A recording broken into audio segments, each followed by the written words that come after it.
Today on Pro Church Daily, we're talking about why millennials are not ready to be pastors. Well, hey there, and welcome to Pro Church Daily, the show where in 10 minutes or less, you'll get your daily dose of tips and tactics to help your church share the message of Jesus while we navigate the biggest communication shift we've seen in the last 500 years. I'm your host, Alex Mills. I'm joined, as always, by the boss man. It's Brady Shearer, and today we're talking about why millennials are not ready to be pastors.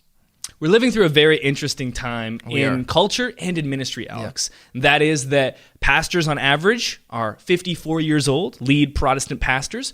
Right now, that's the median age, compared to 44 years old just 25 years ago. Okay. Pastors are getting older as a whole. And then on the flip side, we've got this big injection of population, millennials, now the largest living generation in the world. What's also interesting is that the data that I just mentioned came from Barna. Yeah. In that same survey, in that same data collection, here's something else that stood out to me that was a bit troubling. It said 7 out of every 10 current pastors believe identifying suitable candidates is becoming more difficult, 69% to be precise. At the same point, that's true even though a majority believe that their church is doing everything that it takes to find replacements. Right. So what's happening is you have pastors in power that don't believe that they can find pastors to replace them. They don't believe that millennials, the current generation, is suitable. 7 out of every 10 don't believe that they can find a suitable replacement, or that at the very least it's becoming much more difficult. The largest generation in existence is 40 and under. So it's not that they lack a population to draw from. Right? It's not like this is a very small generation and thus less people are going into ministry. This is happening despite the fact that there's a huge pool of people to actually draw from and find to replace current pastors. So what is the problem? Well, we did an episode the other day, caused a little bit of controversy. A little.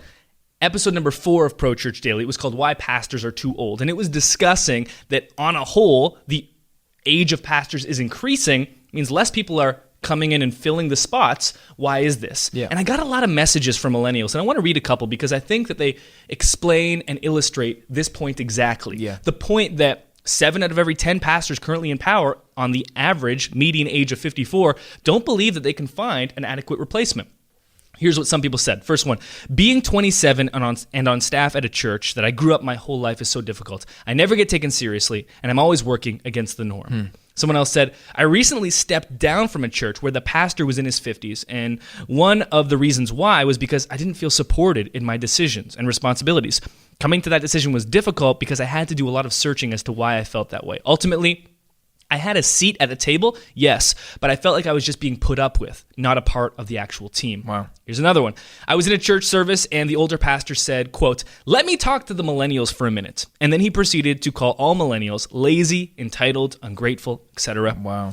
Here's another one. I'm a 31-year-old student, administrative pastor in a denomination that predominantly has lead pastors in their 50s and higher. I've been in ministry since I was 18, and I'm still treated like I have little life experience or like I'm not ready to be a lead pastor. It's ridiculous. I'm a father of 2 girls, ages 7 and 5. I lead a family. I've been leading in ministry for over a decade. I've been leading worship since I was 15, and I'm still not considered ready to be a lead pastor. Wow. Final one I was actually sent a video from a church, and the video had this pastor from stage saying, and I quote because I kind of transcribed what he said just at the beginning. I didn't see the whole video. It ended when this quote ends, but he started saying, millennials, the generation that thinks the world revolves around them and that every thought they have is brilliant. And that's when the video ended. And frankly, I got called a lot of things because of the video that we posted as well. Yeah. I mean, angry emails, angry comments. One that stood out to me was I was called a cocky jerk millennial for that video. Here's the point that I'm trying to make.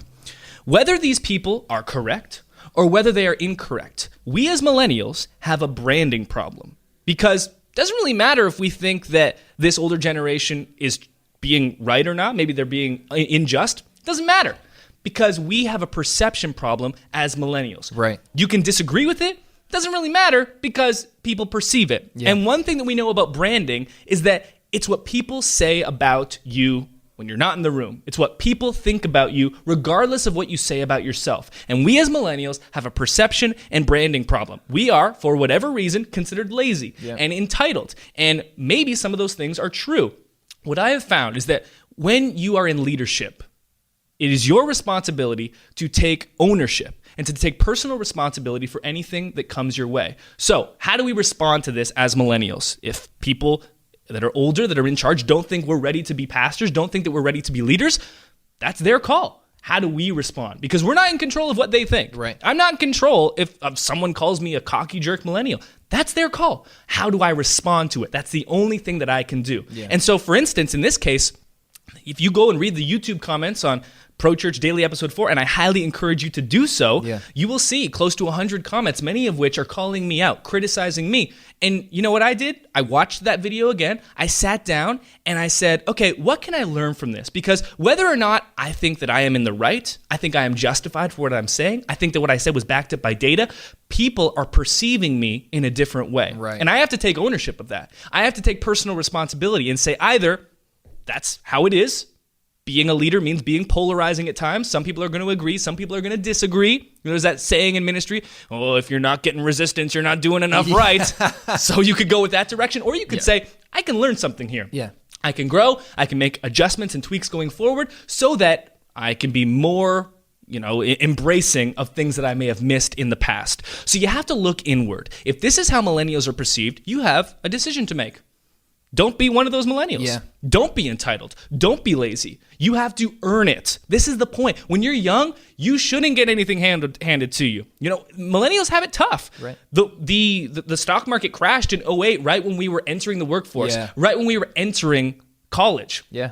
The average student with debt is paying $350 every single month in their 20s. That's a huge bill for someone who probably doesn't have a great job because boomers are retiring later and the stock market was recovering when we were entering the workforce. Yeah. But every generation deals with their own things. Of course. Every generation has it tough in a certain way. We have been free from war for the most part, aside from some tertiary ones. My biggest fear as a kid was being conscripted into the war. Like I was so afraid of that. Yeah. So far, knock on wood, we've avoided that. Yeah. Every generation has things that are difficult. Final thing I want to say about this is that it has never been easier for you as a millennial to start your own thing. Yeah. No one gave me permission to start this business. No one handed me Pro Church tools on a platter and said, here, it's now time for you to lead. I, in the third year of Bible college, decided I want to build this thing. I want to give it a shot. And now we're a multi-million-dollar organization, and that's great. Yeah. And I've proven that I am not lazy and I am not entitled. But I had to go out on my own, take a risk on myself, bet on myself, and make that happen. It has never been easier to start a church with no investment up front, start online, rent a place with your own money, do whatever it takes, meet in your home. It has never been easier to do it. It has never been easier to start a business, never been easier to start a church than it is in 2018 and going forward. So if no one's going to give you the opportunity, okay, prove them wrong, go do your own thing. Yeah. I don't think it's too cliche to use the phrase, be the change you want to see. Wow. I honestly don't think it is too cliche because, like you said, we have this perception of our generation, which is the largest generation on earth right now. We have this perception of who we are, and it's often not true. And so it's our responsibility to get up and be who we say we are and who we think we are. Show our senior leadership that regardless of what you think about my generation, this is who I am. You know what I mean? And I think it's really interesting that you bring up the other data points from that Barna research that show that a lot of senior pastors just don't think that they have someone worthy of replacing them. And we saw that actually a lot in the YouTube comments, whether they agreed or disagreed with what we said. A lot of the senior leaders said that thing. That was, I just don't have someone in my church that is ready and stepping up to the plate. And so that's on us. Let's step up and show our senior leadership, this is not who I am. You can think what you think about my generation, but this is me. This is what I'm capable of, and I'm here for you. Perception is reality. Yeah. I saw a line in Wikipedia about the boomer generation. It characterized them as those that rejected or wanted to redefine traditional values. Does it remind you of anyone? I think millennials and boomers are a lot more alike than we care to admit. Yeah. With that being said, that'll do it for this episode of Pro Church Daily, but we wanted to let you know that we are doing a ton of giveaways on Instagram this month in February. Go to @Brady Shearer on Instagram. You can be a part of the giveaways. If you follow me and follow the instructions, join us there.